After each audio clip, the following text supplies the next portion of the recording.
Secularism is, and I quote, according to Wikipedia.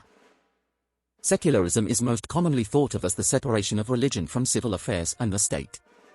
This is a map allegedly showing us the state of secular ideals being forced into the governments across the world. Red countries are not officially secular while blue countries are. This map on the behalf of the cartographer is not inaccurate, but when we try to see the ground reality, it certainly is, and I quote, inaccurate. United Kingdom is shown to be a nation with a state religion on the map. However, considering their Prime Minister is literally a Hindu, I can't buy it. When was the last time you saw King Charles himself engaging in a heavily religious activity? On the other hand, nations like Turkey, under the leadership of Erdogan regime, it's anything but secular. Some nations just denounce all religions and declare state atheism, mostly within communist countries. Only ones still doing this are all communist countries. But if you think about it, declaring secularism in some nations is equivalent to declaring state atheism. So the point that I'm trying to build up here is that the concept of secularism is not a centralized concept that is followed even remotely similarly in most nations. Secularism in a highly religious society like say Poland differs from a mixed one like France and Germany. Today in this video, we'll be discussing how secularism varies in the major countries of the world. First, United States of America. USA is obviously a secular nation, probably first major nation in history to adopt secularism, but that's not to say that the country instills all of the secular values. The country's official motto is literally, "In God we trust." I don't think that I need to mention that the following religion we are talking about is Christianity. The country has always tried to use the religion for geopolitics. During the Civil War, Union regularly associated themselves with the God. We literally have a majestic song for this.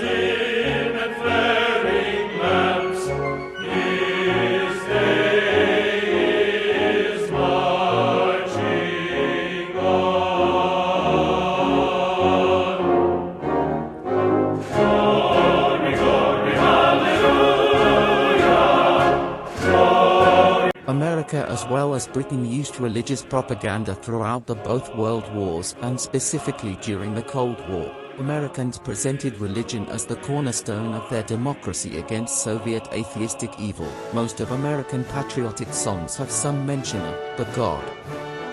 First President Washington said, "The duty of all nations, to acknowledge, obey, and be grateful to Almighty God."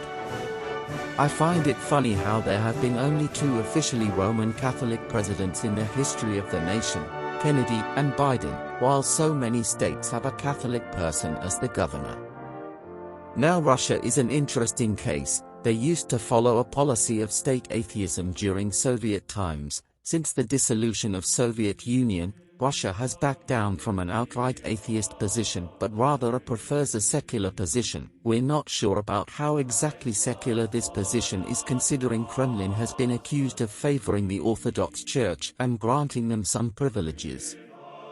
Although it's probably the big guy in Kremlin just trying to gain the support of religious public, considering the big guy visits mosques too to assert his position in Muslim areas in southern Russia. In conclusion, religion in Russian government is nothing but a tool for political gain. China. China is probably the least complicated on this list since the country is one of the still surviving commie countries in the world. As a result, it declares state atheism with the Commie Bandits of China, also known as CCP, engages in no religious activities and actively oppresses religion in the country. We all know about the active massacre of the Muslims in East Turkestan, or Xinjiang. Officially speaking, they recognize 5 religions: Buddhism, Taoism, Islam, Catholicism, and Protestantism. Everything else is superstition for them. As I mentioned earlier, these recognized religions are oppressed too. Bandits of Beijing are too insecure to allow any religious activities in China. Now United Kingdom. There is a reason I love Brits. It's so interesting, at least to me. the country declares to be an established religion, associating themselves with the Church of England. The country obviously has His Majesty, being a Christian figure, but it's not that simple. Half the British population is actually not affiliated with any religion.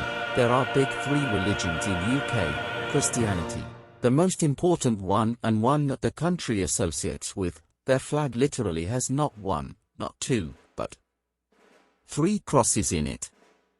Second one, Islam. Islam is where the Scottish First Minister, Mr. Hamza Yousaf, follows. Third, Hinduism. This is also the religion that the British Prime Minister, Rishi Sunak, follows, and Hindus are believed to be the most economically active. Overall, Britain does have an official religion, but it's more secular than some countries not having one. India.